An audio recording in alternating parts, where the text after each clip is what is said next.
Okay, so I think that we have Pradeep presenting his paper from the cold lands of the UK and a weird hour. Pradeep's paper is post-bid takeover resistance, or are we going into a break? No, it's a paper? Okay, fine.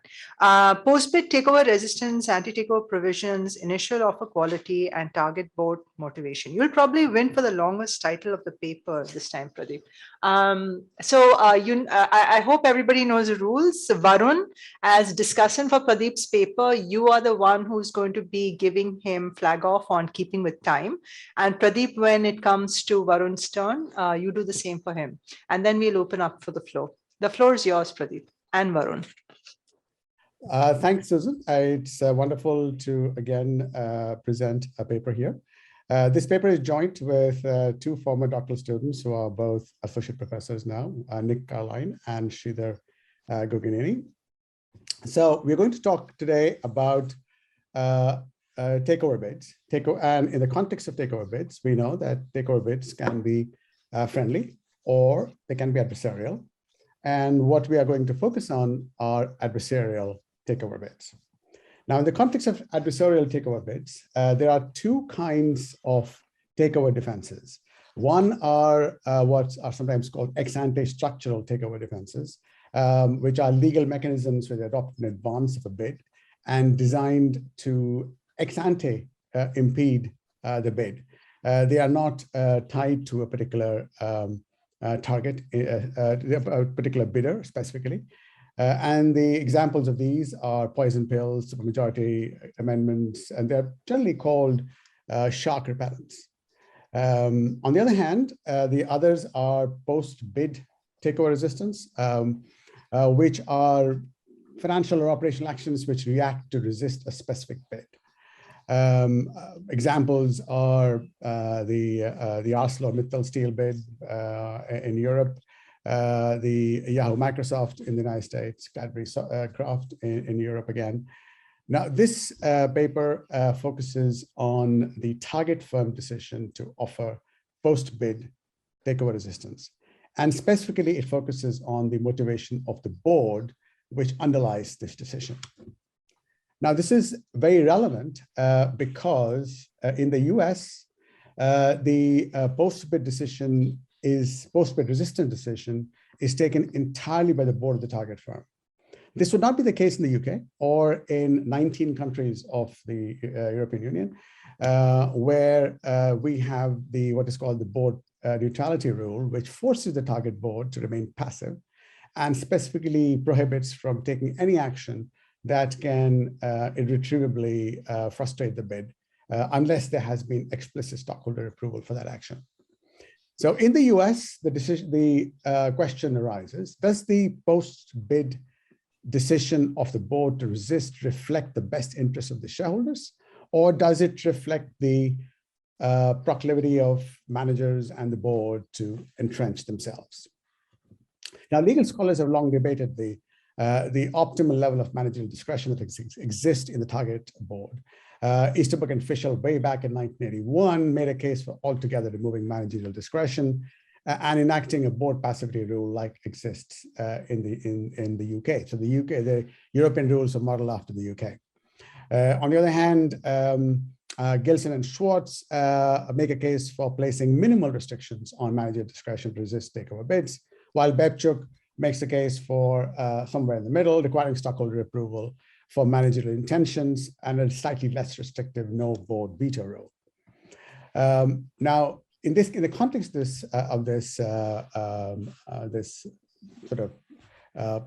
these possibilities, this paper tries to address the question which I just struggled with for a long time.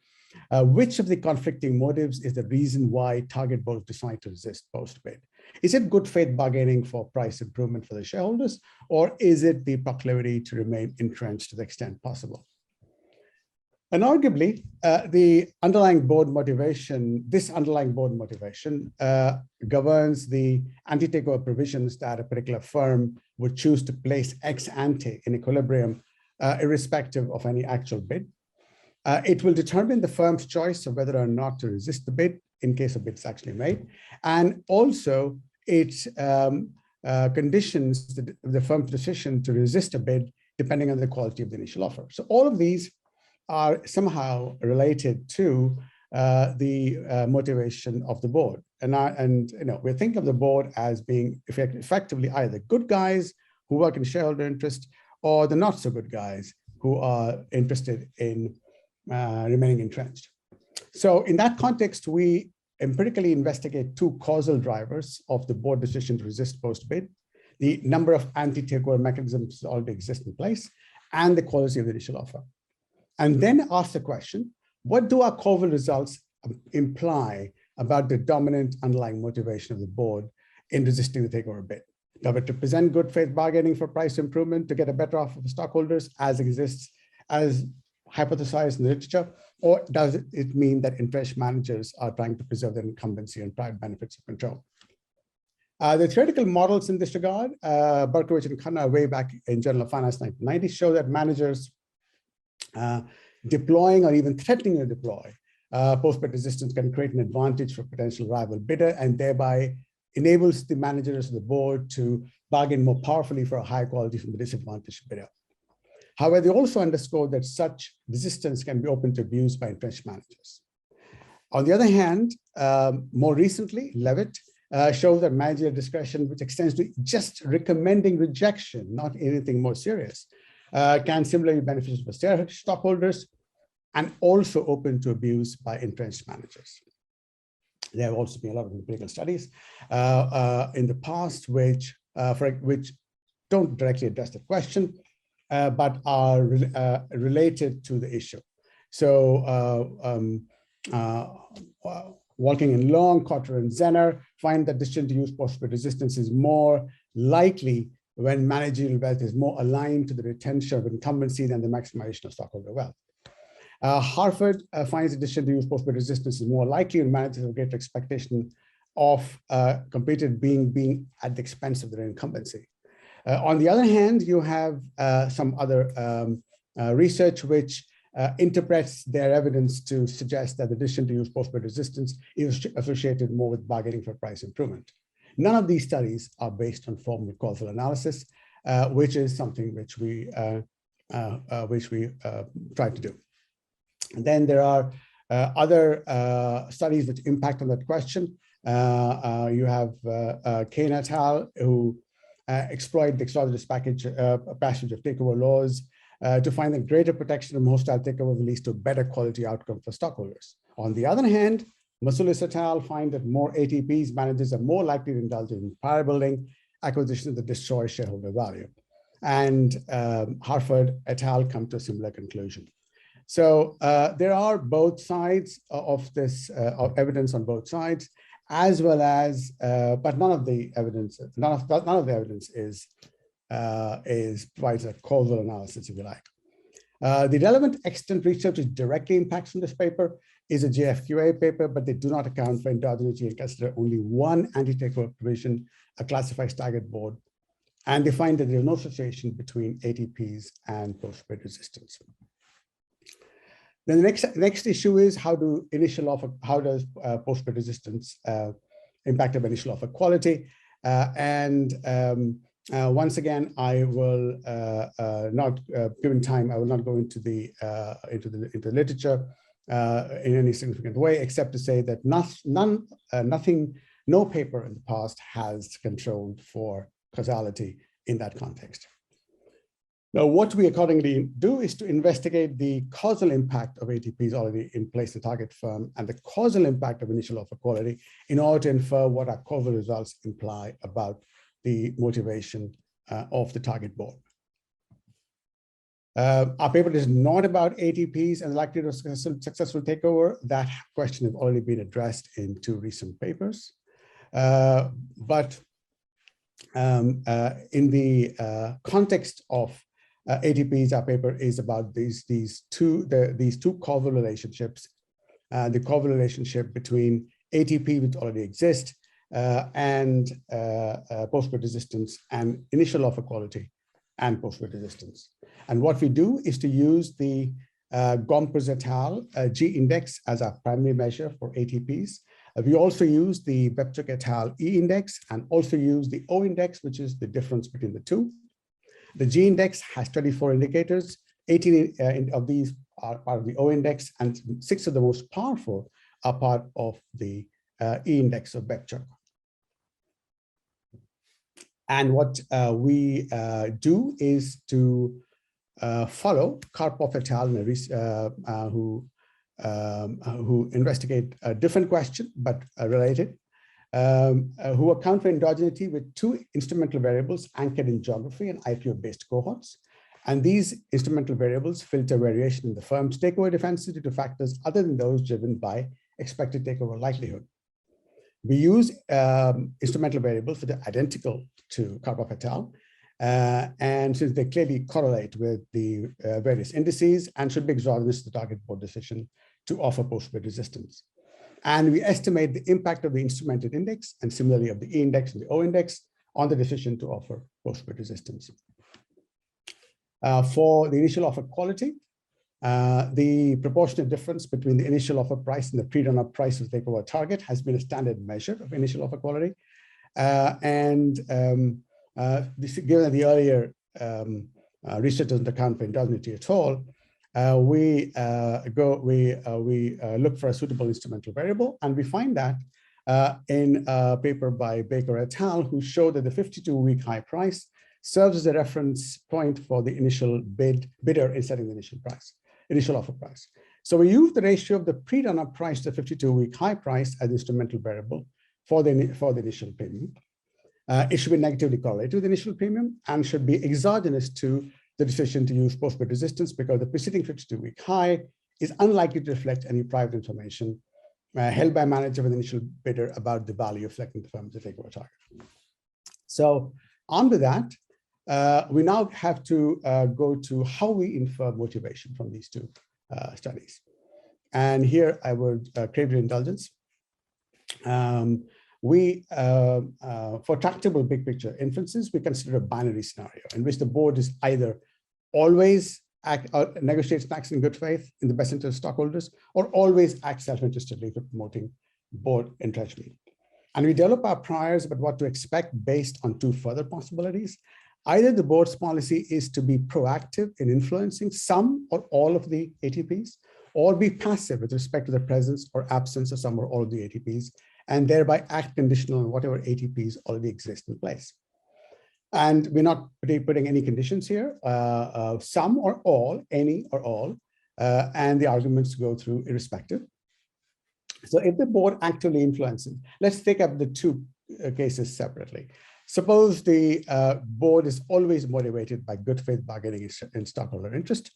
If the board actively influences ATPs in normal times, the reason why it will have more ATPs in place is because it intends to utilize these ATPs to secure the highest economically sustainable bid price. And therefore, the board is less likely to need to use post-bid resistance to strengthen its bargaining position post-bid. If the board is ex ante passive with respect to the presence or absence of some of these ATPs, it will still utilize whatever ATPs exist to secure the highest economic sustainable price, and again is less likely to use post-bid resistance if there are more extended ATPs already in place.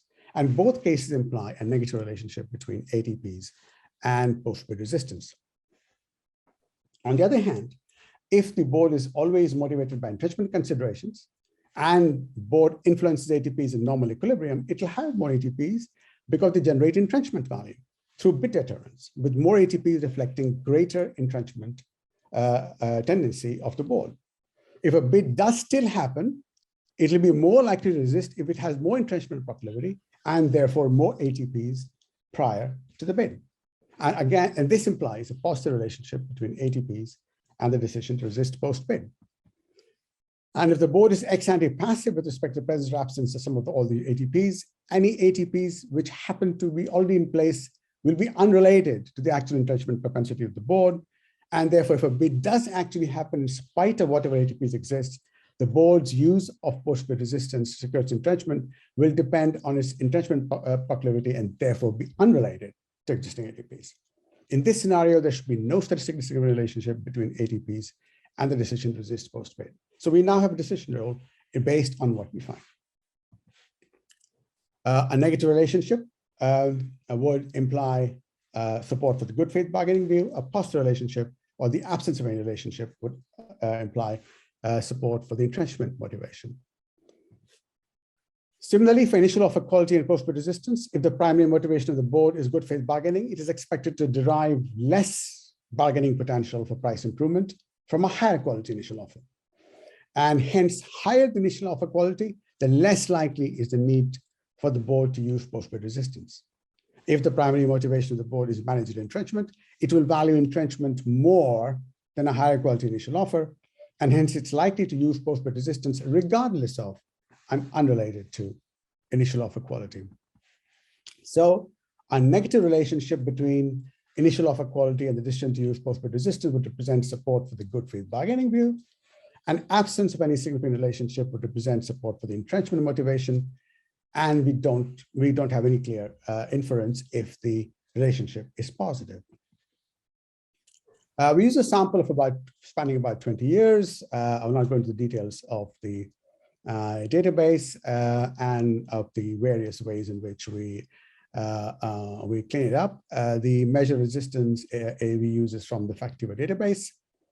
And for consistency with existing literature, both theoretical as well as empirical, our resistance measure ranges from merely recommending rejection of the initial offer to deploying or threatening to deploy a defense discriminating against at least the initial bidder in the spirit of Barkovich Carline 1990.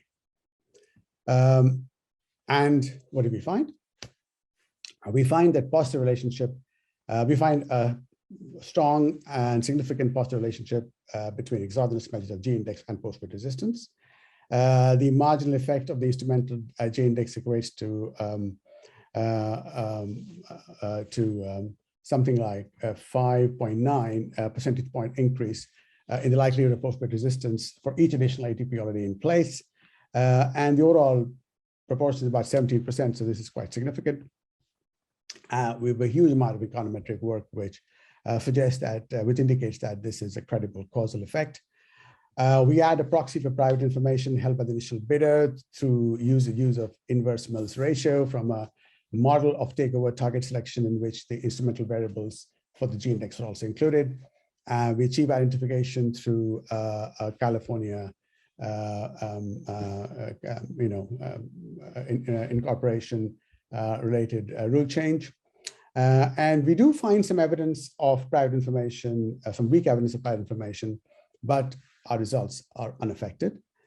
We do a whole lot of robustness checks, replaced linear probability IV regressions with probit IV regressions, replaced rolling IVs with the earliest possible IVs, typically fixed from the beginning of the risk matrix database, replace summation-based G-index with a threshold-based D-index, convert to other regression specifications. Then we repeat the whole analysis with the E-index and the O-index.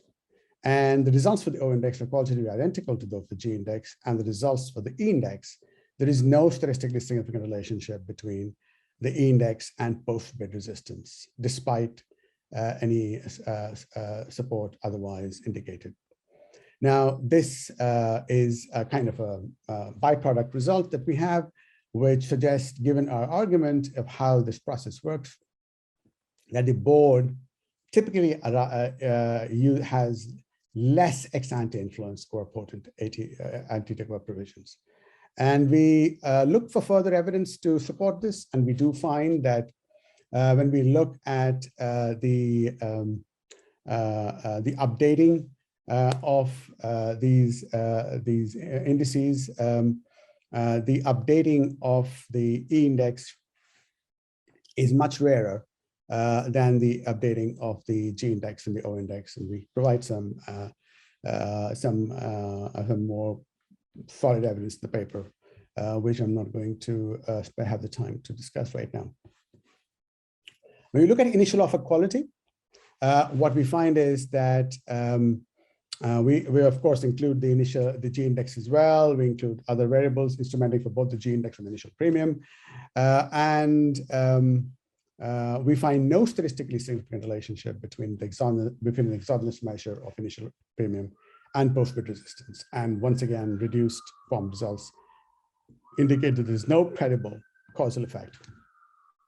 What's the bottom line? We find a positive, statistically and economically significant causal impact of ATPs in the target board decision to use post-bid resistance based on the 24 variables of the G index and the 18 variables of the O index, and no significant relationship based on the 6 indicators of the index. We find no statistically significant effect of the instrumented initial premium on the target board decision to use post-bid resistance. And given our modeling of the various possibilities which are involved with respect to the motivation of the target board and these two dependence on these 2 variables, our results support the conclusion that post-bid takeover resistance by target boards is on average, and all our discussion is on average, motivated by managerial entrenchment considerations, and really literally no support independently or in totality for the conclusion that the motivation behind post-bid takeover resistance is good faith bargaining for stockholders. Our index results suggest that boards tend to be relatively passive in relation to changing the status quo for what are regarded as the most potent ATPs. So those 6 ATPs which are part of the index are regarded as the most potent ones, and those are the ones where, and it makes perfect sense for the board to be politically more hesitant to ex ante go about changing those ones in order to make takeovers more difficult. We do a battery of robustness tests and specifications correcting for takeover target selection and different different lags, different regression specifications, different measures, and so on and so forth. So the robustness tests are very extensive. I'd like to say a word about what our work suggests, what our work indicates for avenues of future research, which is important. All of our results reflect the overall average picture. We leave for future research the cross-sectional differences in board motivations in the context of the issue we address. So we are looking at, we are dividing these into 2 parts, binary of the good board, the good guys, the bad guys. And on average, what do we see? And on average, we find a dominance of the, for want of a better word, not so good guys. Given that our results strongly suggest that the boards tend to be relatively passive in relation to changing the status quo for what may be the most potent ATPs, the study also highlights the need for significantly more research into the perspective of boards in regarding to influencing ATPs in place. No research has been done in that field, proactively or otherwise, to meet their control objectives. So that's an area which I think needs significantly more research. Our study also points to a need for greater understanding about the nature of the bargaining process in the lead up to a takeover bid actually being made, particularly for target firms whose boards do not use post-bid resistance. We have this whole population which does not use post-bid resistance. And finally, and most importantly, I think the study has very significant implications for the key policy level difference between the US and the UK and many EU countries. The difference in the level of discretion allowable to target firm boards to resist a takeover bid within their respective legal and governance frameworks, a distinction which has received significant space in the legal literature and which I think deserves more attention in the regulatory literature. That's all I had to say. I don't know whether I've exceeded time or I'm in time. Varun? Yeah, so just 5 minutes above that. I mean, it's all right, I think. That's you very just exceeded 5 minutes. I think Suzanne gave us less. Suzanne gave us 5 minutes less, I think. So initially the allotted time was 20 minutes. So I think it should be all right. So we'll lobby with Susan for more time. Yeah, you're lobbying. Please go ahead, Varun. I mean, okay. It's your choice. The 2 of you have all the power and the accountability. Okay, sure. Thank you. Okay, I'll share my screen. Yeah, I'll stop share. First of all, thank you to the organizers for giving me this opportunity to discuss this interesting and educative paper. So let me very quickly summarize what this paper is all about. Pradeep has done a wonderful job, but still I would take a couple of minutes to quickly summarize the paper's findings. Now, takeover defenses can be broadly of 2 types. So essentially, takeover defenses are mechanisms to defend a potential takeover, which a target firm can adopt. So one are pre-bid defenses and the other ones are post-bid defenses. Pre-bid defenses are essentially anti-takeover provisions, which are adopted without reference to any specific bid. On the other hand, post-bid defenses are undertaken with reference to a specific bid. For example, if a target firm's board recommends rejecting an offer, it amounts to a post-bid defense. Now coming to the research questions that this paper addresses. The paper addresses the question as to whether existing ATPs causally affect post-bid resistance mounted by the target's board, whether the quality of the initial offer causally affects the post-bid resistance mounted by the target's board, and finally, what is a dominant underlying motivation which makes target's board resist the offer. Is it good faith bargaining in the interests of shareholders, or is it driven by entrenchment considerations, is what the paper tries to answer. Now, coming to the motivation of the paper. Now, the question which this paper addresses have already been addressed, but the real issue is that prior studies have addressed the similar research questions deploying endogenous variables. And therefore, whatever conclusions prior literature has arrived at, they are predominantly mere associations. We cannot call them as causal relations. So what does this paper do differently? This paper essentially exploits instrumental variables, and it constructs exogenous measures of existence of anti-takeover provisions and initial offer quality. And then the paper goes on to offer causal evidence of the effect of these variables on the post-bid resistance mounted by the target's board. Now, what even more, what brings even more credibility to the results of the paper is that the instruments that this paper makes use of, not only are the instruments satisfy the conditions of exclusion and relevance, but at the same time, these instruments have already been deployed in the prior literature. And that is which brings further credibility to the results of the paper. Very quickly coming to the arguments, the authors consider two dominant motivations of the board. One, as I mentioned, is about good faith bargaining in shareholder interest, and the other one is entrenchment consideration. And the authors, as Pradeep articulated, so essentially, if the board acts in the good faith, in the good faith bargaining in the interest of shareholders, then both the existence of ATPs as well as initial offer quality should negatively lead to post-bid resistance. On the other hand, if the board is entrenched, if the board of the target firm is entrenched, either we should find a positive and significant causal relation from existence of ATPs to post-bid resistance, or there should be no significant relationship. And similarly, as far as initial offer quality is concerned, initial offer quality should be independent of the post-bid resistance if the board is entrenched. Now, what are the main results? The main results are aligned with the entrenchment considerations. So there is indeed a positive relationship from existing ATPs to post-bid resistance. The authors do not find any causal relationship from initial offer quality to post-bid resistance. And also, the effect of the decision to use post-bid resistance, it doesn't appear to be in the interest of the shareholders. So overall, the results, as I said, support entrenchment considerations. Now let me quickly of course, this paper is a very well executed and very interesting and educative paper. I feel that this paper makes a significant contribution to the literature. And of course, I enjoyed reading the paper. Now coming to my first set of comments, my first set of comments are based on covariate balancing. So essentially, if we look at the two subsamples, the sample of takeover targets that use post-bid resistance versus targets that do not use post-bid resistance, we find that there is significant difference in several firm and deal characteristics between the two subsamples. For example, targets that use post-bid resistance have significantly higher market to book, have significantly higher tangibility of assets, and have significant lower liquidity. Also, targets that use post-bid resistance have higher incidence of cash offers, relative to targets that do not employ post-bid resistance.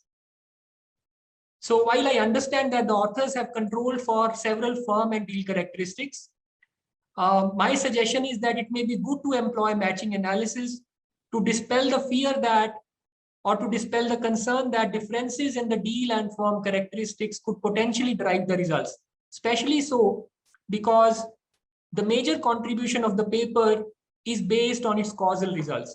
So I think the authors can further strengthen the paper by dispelling this concern that I got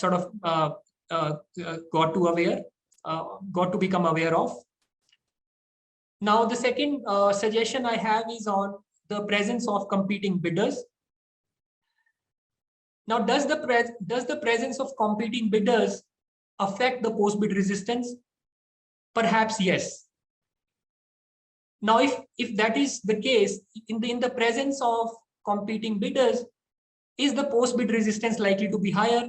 If the answer to this question is yes, I think then it may be important to control for the presence of multiple competing bidders in the multivariate analysis. So I'm not sure if the prior literature has control for this particular variable, but I thought this variable is quite important to be controlled for because this is likely to affect the post-bid resistance, which is mounted by the targets board. My next set of comments is on the degree of entrenchment. Now, the paper's results, as the authors outline, that the boards on average are entrenched.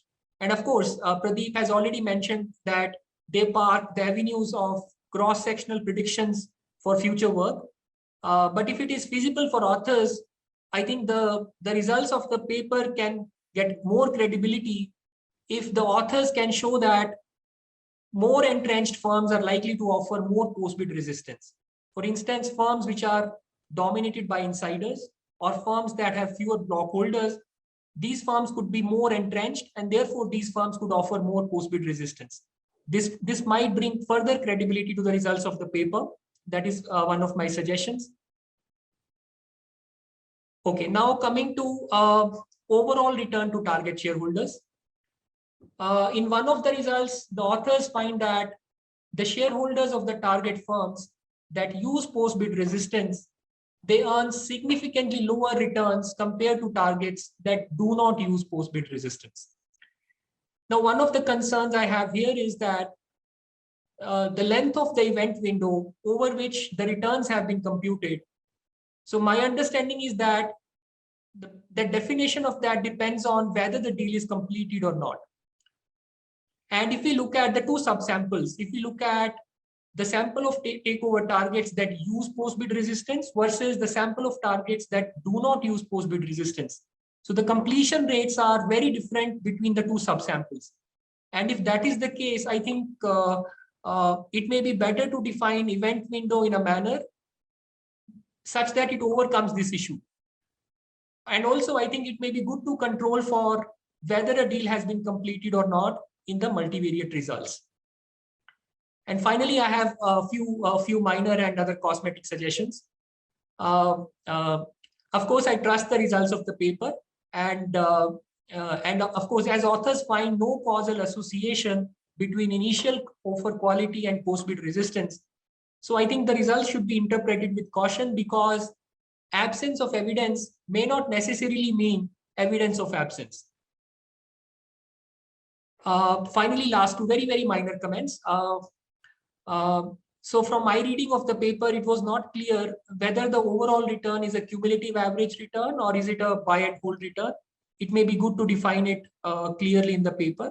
And finally, I couldn't find some of the definitions of the variables in the table of definitions. So I think it may be good if all the variables are defined. Overall, I mean, it's a very interesting paper. It addresses a very important research question, which the prior literature has failed to address causally. I personally learned about a new topic, and I sincerely hope that this paper will make it to a very good journal.